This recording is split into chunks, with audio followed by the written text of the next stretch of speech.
I hope you understand. I hope you understand how excited I am for what's in this box.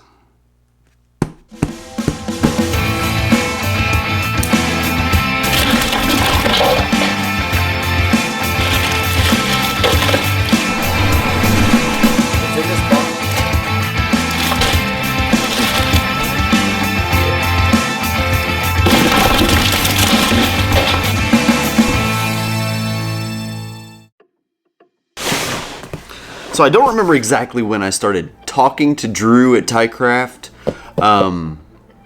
but I do remember very, very vividly when I started following him on Instagram. We need like a cutting torch to get into this thing.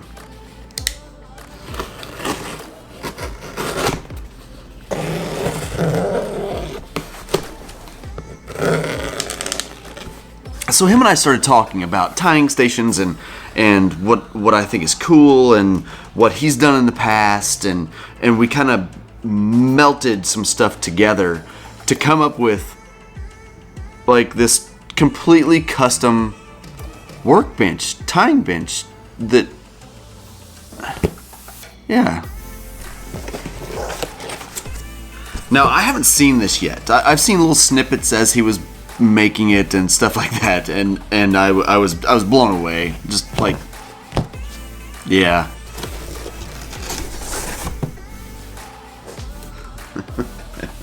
wait.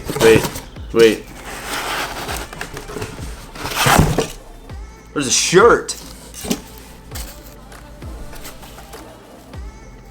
Oh, you gotta see what the back of this says. Come on, let's wait.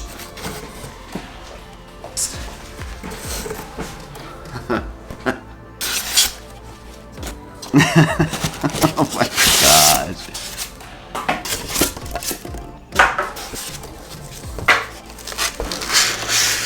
Gosh. That thing makes a lot of grunting going on here.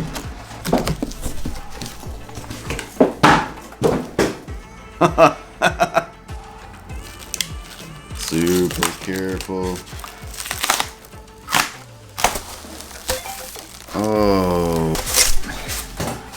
Oh my goodness. Let's get all this trash out of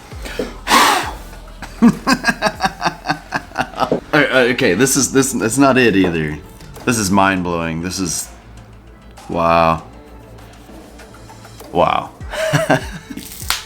I probably need to be careful with this because I don't want to hurt my knife.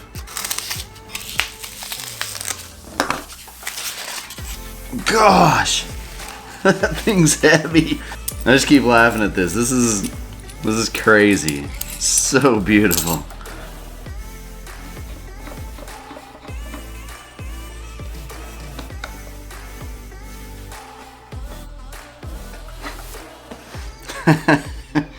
If you followed me very long at all or met me in person, you probably know that it's pretty rare that I am speechless. But yeah, I'm blown away. This is beautiful.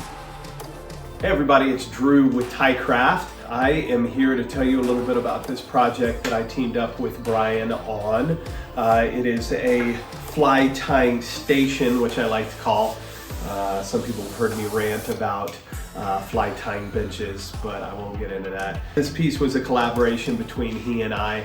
You know, obviously wanted to make this piece, you know, reflect his style, but also reflect his needs as well. You know, in the style department, this lighter colored wood was something that he had requested. It'll allow him to see the flies a little bit better with a lighter colored background. You know, nice hard wood, so you know it's going to have less of a likelihood of getting dinged up. You know, another thing specific to him, you know, since he ties bigger stuff, you know, I wanted to make the bowls that are going to hold the hooks a little bigger than the normal bowls that I make. to accommodate the larger hooks that he ties with.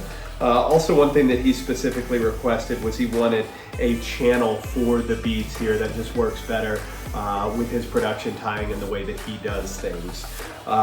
Made these adhesive holes the size to accommodate the specific adhesive that he uses. Also this toolbar here, it kind of reflects my style. This is the kind that he wants because we have one that's more rustic than this, but I really like this.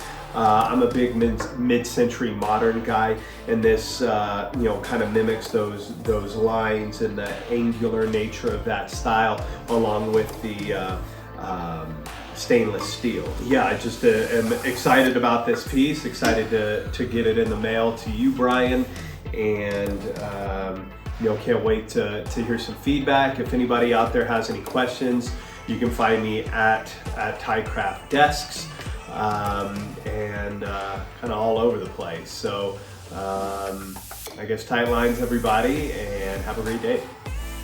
So I'm gonna shoot better B-roll of this, but here's what I see when I'm looking at it.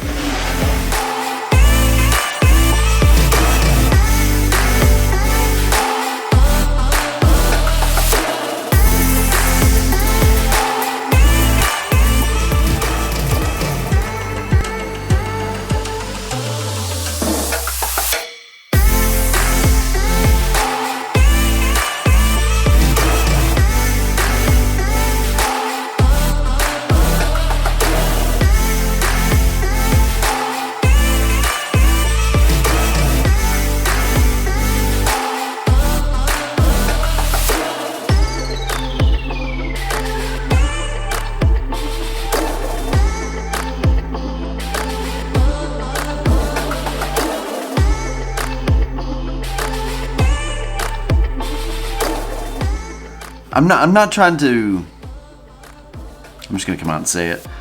I'm not trying to discard any tabletop stations that I've seen in the past, but what I always ran into is it just seemed like they were closed in and cluttery, and there was just so much.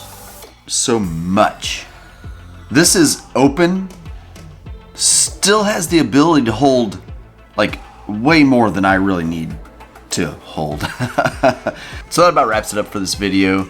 This is mind-blowing. This thing is literally the coolest thing I've ever gotten. It's one of the coolest things I own. I'm very, very, very happy with this thing.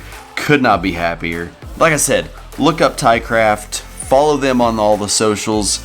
I'll have links to everything in the description of this video. Yeah, go follow him. Drew's a good guy. Yeah, it's awesome.